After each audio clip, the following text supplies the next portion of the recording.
Following a disappointing drought in quality horror films since the glory days of the 70s and 80s, scary movies yearned for a reawakening, and the 2010s certainly delivered on that front. Movies like It Follows, The Conjuring and A Quiet Place helped to return the genre to its roots and remind the world of the beauty of terror, while box office successes like It and Halloween proved that the classics could still be profitable.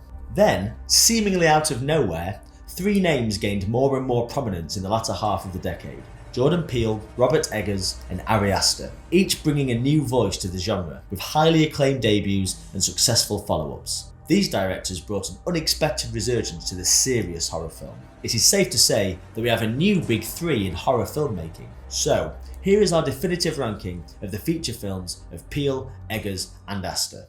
Let's go, boy! Yeah! 9. Beau is Afraid. Deviating slightly from the horror genre to tell the story of a paranoid man's bizarre journey home to see his mother, Ari Aster's third feature is easily his most divisive thus far. Operating with his biggest budget to date, Aster's surreal fever dream of a psychological thriller seamlessly puts the audience into the point of view of the anxious titular hero Beau. Not a cent is wasted, as the gorgeous production design, wide-scope cinematography and brilliant use of sound come together to envelop the viewer in the terrifying world as Beau sees it. Sir, my bag and my key were just here. You're fucked. The opening act is unbelievably immersive and confident in its direction, despite its utter strangeness, but the rest of the 3-hour-long runtime fails to keep up at times. Aster's go-for-broke approach is precisely what makes Beau is Afraid an unforgettable, wholly unique experience, but this approach has its downsides. The Freudian themes he's exploring are interesting, but feel undercooked and slightly muddled amidst all of the chaos. On the bright side, the phenomenal performances from the entire cast keep the film feeling consistently urgent, and Aster's unbelievable work behind the camera ensures that it's never a bland watch. It's a true technical marvel. It's just not everyone's cup of tea. I'll leave. I'll do whatever you want, but what does that mean? What do you mean about I'm not asking you to leave. I'm asking you to fucking drink this fucking pain with me. Tony, please. Don't call me Tony. I'm sorry if that was your name. It is my name. It's my name. 8. The Witch. Introducing his passion for folklore storytelling to the indie horror scene in 2015, Robert Eggers shook the world of horror filmmaking with his debut feature The Witch, and instantly cemented his status as one of the most promising young directors of the genre. Boo!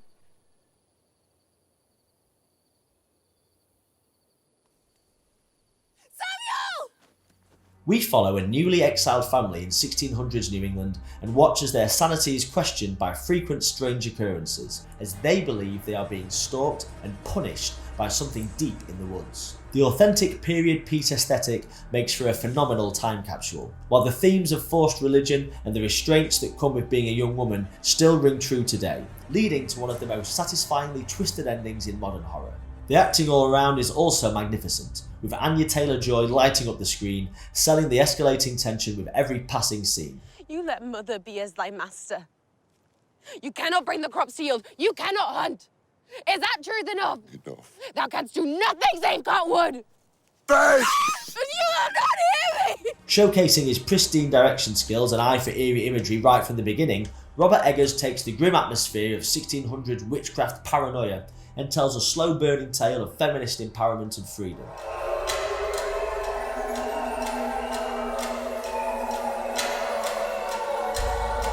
Seven. Hereditary. A chilling supernatural tale with an equally intense family drama at the core, Ari Aster's Hereditary was instantly recognised as a landmark horror film upon its release.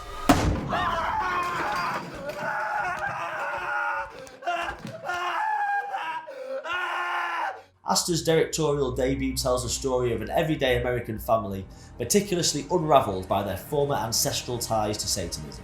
It's a devastating look into the anguish of family grief and suffering, while simultaneously being an excellent exercise in delicately handled mystery. Aster slowly uncovers the ghastly truths, showing but never telling, in a way that seamlessly places the audience in the character's shoes and brilliantly blurs the lines between insanity and the unexplainable. The film is held afloat by the phenomenal acting by the entire cast, specifically a career-defining performance by the great Toni Collette. Don't you swear at me, you little shit! Don't you ever raise your voice at me! I am your mother!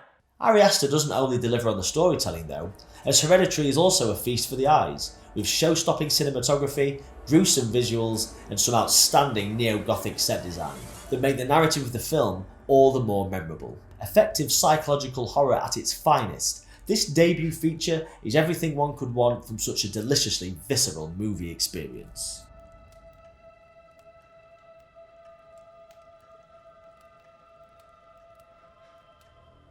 Six, The Northman.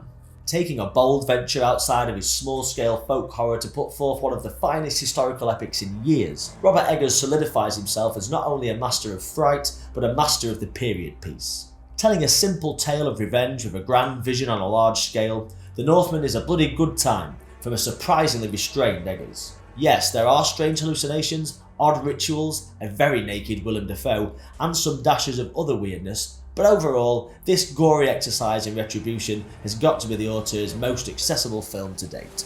I will avenge you, father! I will save you, mother! I will kill you, Fiona! Everything audiences have come to know and love about the director's style is on full display here, just through a much wider scope. The immersive cinematography, as well as the period-accurate costumes and set designs, are enough to draw anyone in, but the urgent tone and relentlessly brutal action sequences are what manage to captivate throughout. Operating at a deliberately hurried pace that never once loses its intensity, not a moment is wasted as the plot unfolds itself seamlessly. Alexander Skarsgård strikes the perfect balance between imposing and endearing in the central role, and Anya Taylor-Joy predictably steals the spotlight in a delightful supporting performance, commanding the screen with poise. Your strength breaks men's bones. I have the cunning to break their minds. A classical revenge story elevated and enriched by an up-and-coming maestro behind the lens, The Northman is a high-octane blast of adrenaline destined to endure. You cannot escape what fate the Norns have spun. Now be gone! 5. Us. The thrilling follow-up to Jordan Peele's critically acclaimed masterpiece Get Out, the writer-director delivered again, blowing past any kind of sophomore slump and introducing the world to yet another horrific creation with Us. Embracing the semi-lost art of the traditional slasher film, Peele pays homage to the classics and shapes his own legacy in this subgenre with a stylish horror adventure focused around doppelgangers hunting their tethered counterparts. They think like us. They know where we are. They won't stop until they kill us, or we kill them. Then let's make some traps or something, like some Home Alone type stuff. That way if she comes... Tell me you did not just reference Home Alone. Story follows a family of 4 trying to survive their merciless killers, and each actor does a terrific job bringing 2 completely different characters to life, with Lupita Nyong'o giving a phenomenal performance that will likely go down in history as one of the finest horror villain portrayals to ever grace the screen. So you see, the shadow hated the girl so much, for so long. Until one day, the shadow realized she was being tested by God. While much of the focus is on the compelling family dynamic, fun scares and dark comedy, Peele does not miss an opportunity to sprinkle in his trademark social commentary, mixing in messages of human duality, classism and oppression. Though the larger scope and occasionally convoluted plot make for a less complete film than Get Out, Peele more than proved his worth in the director's chair with Us, leaving behind one of the most original slashers in recent memory, and an overall great time of a horror film. 4. Nope. Jordan Peele's sensational debut Get Out could very well go down as his masterpiece. That being said, 3 films in, nobody can accuse the director of being a one-hit wonder. It's fair to assume Peele's latest concoction, Nope, part 50s sci-fi throwback, part Spielbergian summer blockbuster, will go down as his most polarising piece yet. But for our money, it absolutely delivers. Mysterious, thrilling, funny, and often downright disturbing, this modern alien invasion flick is a breath of fresh air in an increasingly stale market. Peele's signature brand of social satirical horror is all over this as well, exploring themes of fame, spectacle, and humanity's obsession with tragedy. But it's his brilliantly simple crafting of a UFO-style thriller that makes this film a must-watch experience. See, every Friday, for the last 6 months, my family and I have bore witness to an absolute spectacle. It doesn't hurt that every last member of the cast is in top form either. Peele's mastery of horror has allowed him to genre hop from psychological thrillers to stylistic slashers, and now to science fiction. and he's made it look effortless.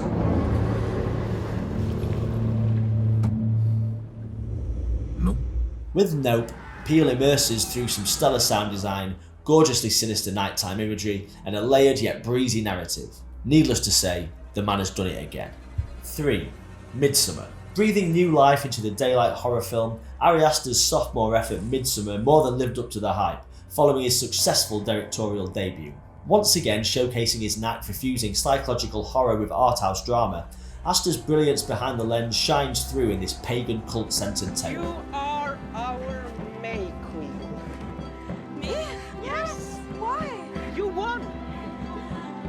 What does that mean? Following a group of college students heading to their friend's homeland of Sweden for the titular summer festival, the friends are slowly picked off one by one, revealing a sinister plot of ritualistic sacrifice. The film features rooted characters and a sensational performance from Florence Pugh, who conveys the trauma and pain of a dying relationship and the effects of gaslighting through her controlled performance. The eerily unwavering atmosphere of the commune is almost suffocating, and the events are increasingly brutal, with the daylight scenery making for an unavoidable discomfort as nothing is kept in the shadows. Terrific allegorical storytelling, grounded performances, and breathtaking visuals all lead to a polarizing ending and help make Midsummer a quintessential horror film of the 2010s.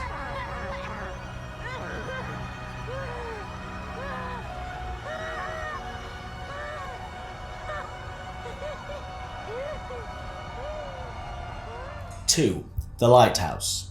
Heads were turned with Robert Eggers' The Witch, but it was his headfirst dive into 19th century madness that truly cemented the director as one of the absolute best filmmakers currently working in horror. Crafting a simple tale of two lighthouse keepers slowly succumbing to the uncharted powers of their island, Eggers crafts yet another masterful folktale with growing mystery and deep-seated paranoia.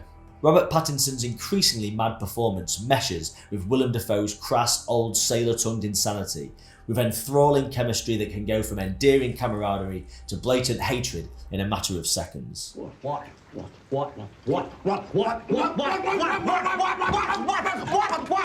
I mean! While the performances certainly sell the tension and fear, the story is also a delicately crafted tilt into the unknown, with very little explanation given to the shocking events, making for a wonderfully ambiguous tale that will be continuously interpreted for decades to come.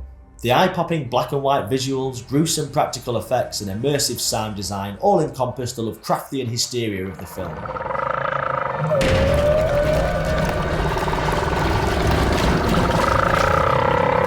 With the blaring foghorn creating a fittingly eerie score.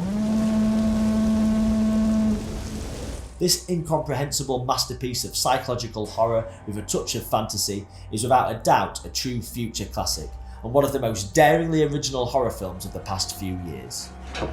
Let Neptune strike ye dead, Winslow!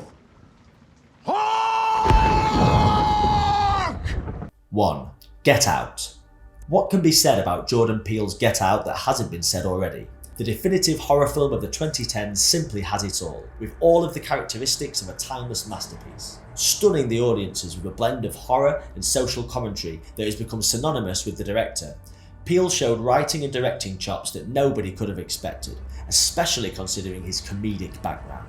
Using his voice to tell a biting satirical stance on classism and systematic racism through the lens of a horror thriller, the director delivered one of the most original and sharp films in horror history. Possessing fantastic characters and a jaw-dropping performance from Daniel Kaluuya, the credible acting forces the viewer to buy into the sincerity of the seemingly outlandish plot.